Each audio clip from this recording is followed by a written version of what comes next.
চট্টগ্রামের ঐতিহ্যবাহী মেজবানের স্বাদ আর প্রবাসীদের মিলন মেলায় রোববার মুখর হয়ে উঠেছিল ভার্জিনিয়ার আলেকজান্দ্রিয়া। পরিবার পরিজন ও বন্ধুদের নিয়ে দূর দূরান্ত থেকে ছুটে আসেন প্রবাসী বাংলাদেশিরা। কেউ আড্ডায়, কেউ খাবারের আয়োজনে, সব মিলিয়ে পুরো অনুষ্ঠান জুড়ে ছিল উৎসবের আমেজ। চট্টগ্রামের ঐতিহ্যবাহী মেজবানি খাবার ঘিরে ছিল সবচেয়ে বেশি আগ্রহ। খাবার নিতে দীর্ঘ লাইনে দাঁড়িয়েও মানুষের মধ্যে ছিল ব্যাপক উৎসাহ উদ্দীপনা। প্রিয়জনদের সঙ্গে বসে মেজবানি খাবারের স্বাদ নেওয়ার পাশাপাশি অনেকেই ক্যামেরাবন্দি করেছেন এই আনন্দঘন মুহূর্ত। স্যামস ভাই ও রিয়া ভাবির টাটগাঁয় মেজবানিতে আসছি, খাবার নিয়েছে, খাবার খুবই মজা। প্রচুর লোক আসছে, প্রচুর লোক আসছে, মনে হচ্ছে বাংলাদেশে আছি। আয়োজকদের পক্ষ থেকে জানানো হয়, শুধু খাবারের আয়োজন নয়, প্রবাসের নতুন প্রজন্মের কাছে বাংলাদেশের সংস্কৃতি ও চট্টগ্রামের দীর্ঘদিনের ঐতিহ্য তুলে ধরাও ছিল এই আয়োজনের অন্যতম উদ্দেশ্য।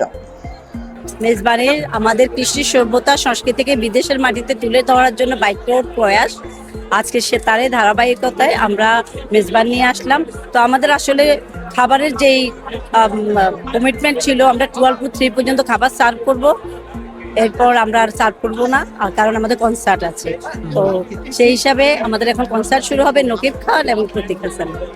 আর আমেরিকা বাংলাকে ধন্যবাদ আমাদের এই প্রোগ্রামটাতে আইসে কাজ করার জন্য। অনুষ্ঠানে উপস্থিত ছিলেন মেরিল্যান্ড বিএনপির সাধারণ সম্পাদক মোহাম্মদ কাজল ও তাঁর স্ত্রী ফারহানা আলী। মেজবানি নিয়ে নিজেদের অনুভূতি ও অভিজ্ঞতার কথাও জানান তারা।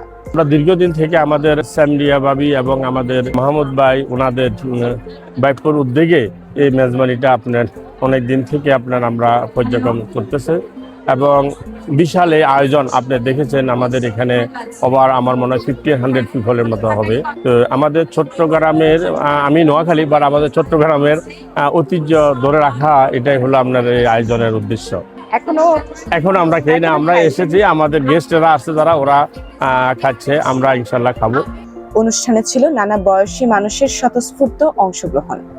দর্শনার্থীদের অনেকেই জানান, প্রবাসীর মাটিতে এমন আয়োজন তাদের দেশের কথা মনে করিয়ে দেয় এবং কমিউনিটির মানুষের সঙ্গে নতুন করে যোগাযোগের সুযোগ তৈরি করে।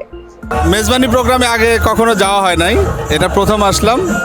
ডেফিনেটলি মানে এত বাঙালির সমাহার কখনোই আমি পাই নাই ডিএমবি এরিয়াতে। এত বড় আয়োজন, এত বেশি আয়োজন, এত শুধু তো খাবার দাবার না, সাথে আপনার সাংস্কৃতিক অনুষ্ঠান, একটা অনুষ্ঠান করতে গেলে অনেক দিকে করতে হয়, নজর দিতে হয়, অনেক দিকে কাজ করতে হয়। তো সেই দিক থেকে খাবার ভীষণ ফ্রেশ, মাংসটা খেয়ে বেশ ভালো লাগছে। আমি কেবল খাওয়া শুরু করলাম, এত লম্বা লাইন, আমরা দুজন এক প্লেটেই নিয়েছি। তো ভালো হয়েছে ওভারঅল। যদি অনুষ্ঠান সার্বিক সবকিছু মিলিয়ে বলেন, আমি পুরো অনুষ্ঠানটাকে 10-এ 10ই দিব। আর এই আনন্দে বড়দের পাশাপাশি সামিল ছিল নতুন প্রজন্মও। অনুষ্ঠানে অংশ নেওয়া 2 ক্ষুদে শিল্পীর সঙ্গেও কথা বলেছে আমেরিকা বাংলা। একটু নার্ভাস ছিলাম, আর আমি এক্সাইটেড হয়েছিলাম। আমরা খাবার খাই সিনে, আমরা এখন আসছি, মাত্র এসেছি আর নাচ করছিলাম। গান, সংস্কৃতি, খাবার আর আড্ডায় দিনভর প্রাণবন্ত ছিল পুরো আয়োজন।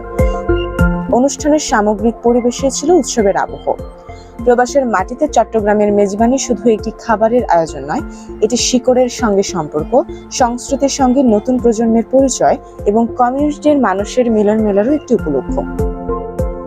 ভার্জিনিয়ার এই মেজবানি যেন আবারও মনে করিয়ে দিল, দেশ থেকে 1000 মাইল দূরে থাকলেও বাঙালির ঐতিহ্য, সংস্কৃতি আর আতিথেয়তার বন্ধন আজও অটুট।